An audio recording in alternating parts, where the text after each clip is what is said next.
modern times, steamship travel has become a most popular source of pleasure, and of all the thrilling experiences of world cruising, none can excel the trip from New York to Chile on the luxurious American liners which carry the stars and stripes to all the interesting ports of call along the way. And in addition to providing accommodations and diversified entertainment for their passengers, act as ambassadors of trade and goodwill between the continents of North and South America. The passengers we meet on board represent so many walks of life and hail from so many different countries that they bring to this great pleasure craft an international atmosphere. For here we find doctors, lawyers, diplomats, authors, engineers, actresses, and numerous others from every field of human endeavor, all gathered together as one great family, sharing alike the conveniences and the pleasures of one home, representing, as it were, the nearest approach to a practical utopia ever inaugurated in the annals of human experience.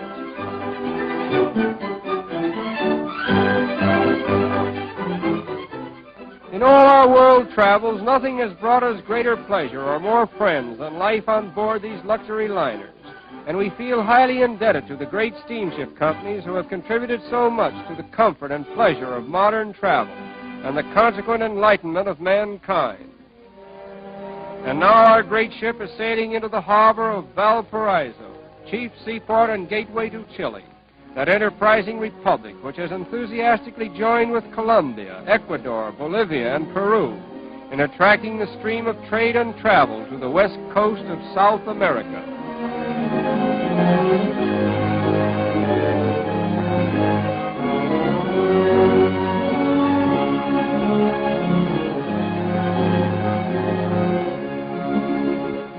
The customary thing to do after arriving at Valparaiso is to drive out to Viña del Mar, a picturesque suburb with a colorful array of hotels and private residences, a golf course, a racetrack, bridle paths, and bathing beaches, all combining to make Viña del Mar one of South America's most popular pleasure resorts.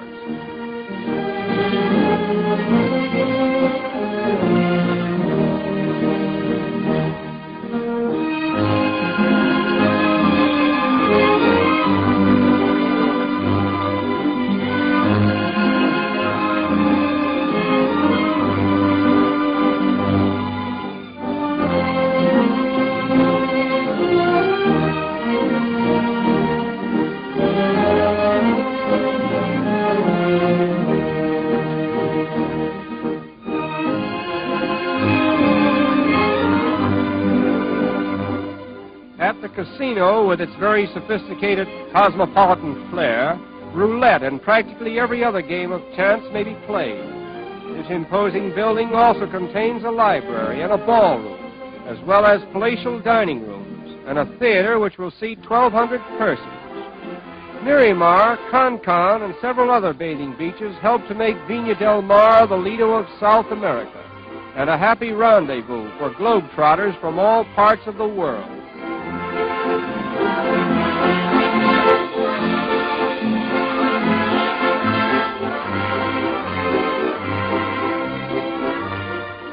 A few hours' rail journey from Valparaiso is Santiago, the capital of Chile and the fourth largest city in South America. A modern metropolis with fine hotels and restaurants, up-to-date shops, bustling office buildings, and the best of modern theaters.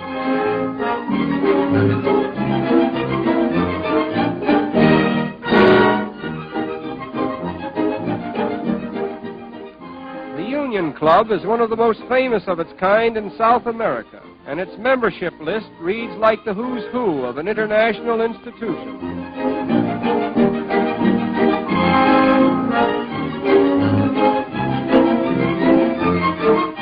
Santiago is noted for its beautiful parks and imposing monuments, one of the most famous of which may be seen at the Parque Forestal.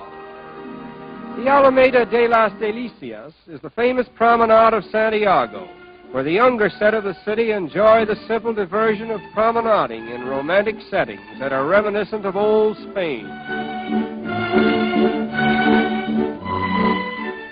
Chile is noted for its delicious fruits and wines, often used in preparing a popular native drink known as the Consuela cocktail, consisting of crushed peaches or crushed strawberries and champagne. Vying with the fruits are the flowers of Chile, which grow in profusion and produce an exquisite perfume.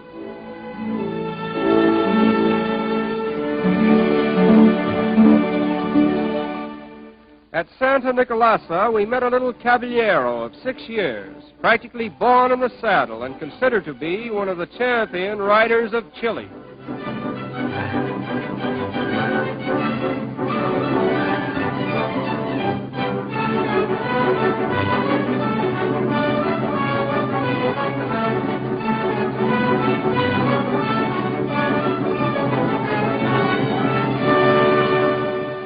Among the early races which were dwelling in Chile at the time the Spaniards arrived were the Araucanian Indians, living in the section south of what is now Santiago.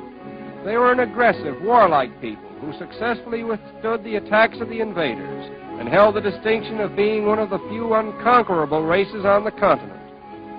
The Araucanians were never brought into subjection by the Incas and were never conquered by the Spaniards. Throughout the warfare and invasions taking place in the early history of the continent, they managed to maintain their independence. Today, about 100,000 of these Indians are living in the neighborhood of Temuco, near the Chilean Lake District, calling themselves Mapuches, meaning people of the land. They are a peaceful, dignified people, engaged chiefly in agricultural and industrial pursuits, and are protected by law from exploitation. One of the most entrancing regions in all South America is the Chilean Lake District, which extends down the central valley of Chile from Temuco to the chain of southern lakes which stretch eastward into the Argentine.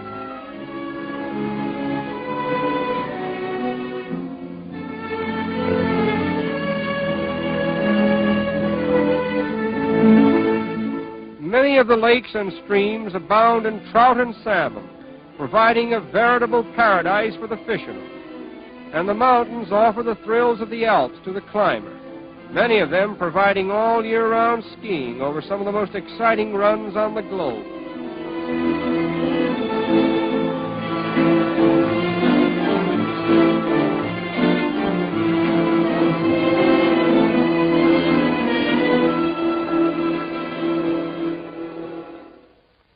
The crowning scene in this beautiful region is the snow-capped volcano, known as Osorno, or the Fujiyama of Chile.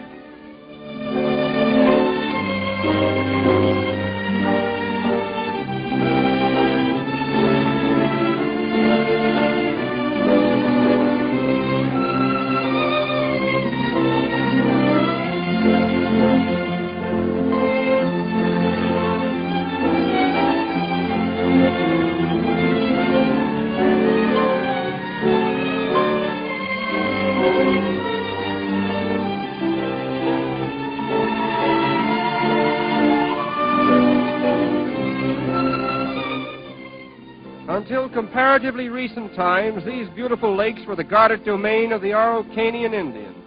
But now, thanks to modern transportation by both sea and air, they are conveniently accessible to all travelers who would visit one of the world's most beautiful scenic attractions.